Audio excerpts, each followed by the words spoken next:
Pass. কি হয়েছে মা? দেখো না, এই অঙ্কটা কোনোভাবে আমি মেলাতে পারছি না, কিন্তু আমার কি মনে হচ্ছে জানো, কাল পরীক্ষাতে এই অঙ্কটাই আসবে। আমি যে কি করি কিছুই বুঝতে পারছি না।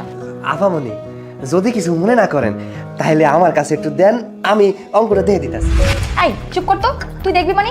আর তুই অঙ্ক দেখে কি করবি? এমনিতে আমার মাথাটা ভীষণ গরম আছে, আমাকে একদম ডিস্টার্ব করবি না। না না, আমার মনে হইতেছে আমি এটা ওই সলভ করে দিতে পারবো। আমার কাছে দেন দেন।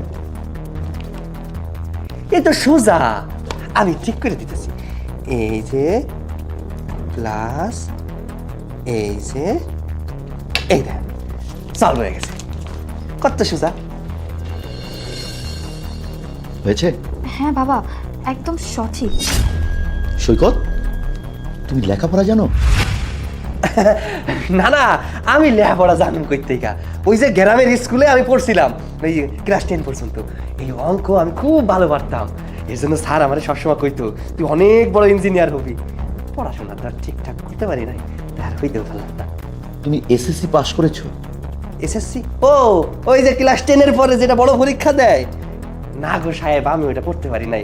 ওই যে পরীক্ষা দিতে চাইছিলাম, অভাবের জন্য আর পরীক্ষা দিতে পারি নাই। মামনি, আমরা তাহলে একটা শিক্ষিত কাজের লোক পেয়েছি। হ্যাঁ হ্যাঁ বাবা, একদম ঠিক বলেছো। আপা মানে চা খাবেন? হ্যাঁ, চা তো খাওয়াই যায়, এমনি তো আমার মাথাটা খুব ব্যথা করতেছে। যাও, আমার জন্য এক কাপ চা নিয়ে আসো। আচ্ছা, আপনি একটু বসেন, আমি যাই কড়া করে একটা চা বানাই নিয়ে আসি। হ্যাঁ বড় আপামনি, আপনার চা। হ্যাঁ, এখানে রেখে চলে যান।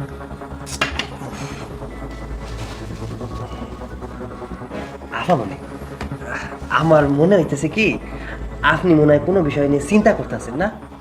হ্যাঁ, চিন্তায় তো থাকবোই। এখানে একটা প্রবলেম আমি সলভ করতে পারছি না, আর তুই এত কথা কেন বলছিস? যা এখান থেকে, আমাকে আমার কাজটা করতে দে। না, কি সমস্যায় আছেন, কি চিন্তা করতেছেন আমারে কোন, আমি দেই একটু সলভ করে দেওয়ার চেষ্টা করি। কি? তুই চেষ্টা করে দেখবি? শোন, এটা কোনো ক্লাস 10-এর সাধারণ অঙ্ক না যে তুই সমাধান করে দিবি। না, এটা ওই যে কম্পিউটার প্রোগ্রামিং না? হ্যাঁ ওটাই। তুই কিভাবে সলভ করবি? আমি যেখানে পারছি না। না না, আমি পারবো, আমার কাছে দেন। আরে তুই এত কথা কেন বলছিস? এমনি দেখতেছিস আমি প্যারা খাচ্ছি এটা নিয়ে। এত চিল্লাচিল্লি কেন? বাবা দেখো না, আমি তখন থেকে ট্রাই করতেছি এই প্রবলেমটা সলভ করতে পারছি না, কিন্তু ও এসে বলতেছে যে ও নাকি এটা সলভ করতে পারবে। তখন ওই অঙ্কটা সলভ করে দিয়েছে, এখন ওর কনফিডেন্স এতই বেড়ে গেছে যে দুনিয়ার সবকিছু ও পারে। আচ্ছা, দিয়ে দেখ না। বাবা তুমি আমাকে এই কথা বলছো? বলছি দিয়ে দেখ। ঠিক আছে, ধর।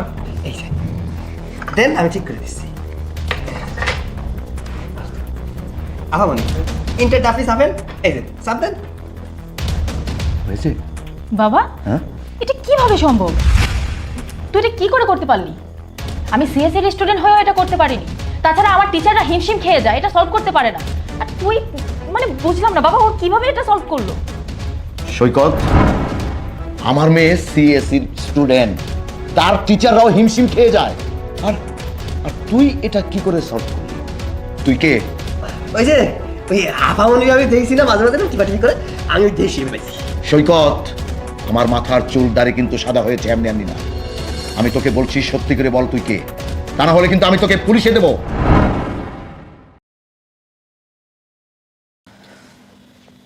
স্যার, আমি একজন computer engineer. What? G sir, আমার বাবা মা আমাকে অনেক কষ্ট করে লেখাপড়া শিখিয়েছে।